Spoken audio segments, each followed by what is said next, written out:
এটা আঙুলিত এডাল 2 পাক আৰু এটা আঙুলিত বা দুটা আঙুলিত এডাল 3-4 পাককে আপুনি ঘূৰাই ল'ব পাৰে। তাৰপিছত ইমানমান দীঘল ৰাখি এনেকে দুটা দাঁতৰ মাজত ভৰাই দি আপুনি দুটা দাঁতৰ মাজখিনি সাফ কৰিব পাৰে। যেনেকে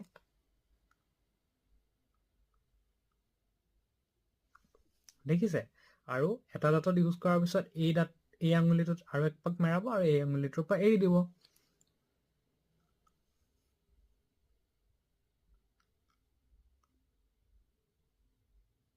আৰু এনেকে আগ পিছকে আপুনি দাঁতটো সাফ কৰিব পাৰে। গুৰিৰ ফালৰ দাঁতত আপুনি অলপ প্ৰব্লেম পাব পাৰে। তাৰ কাৰণে এনেকে আপুনি প্ৰেক্টিচ কৰিব পাৰে।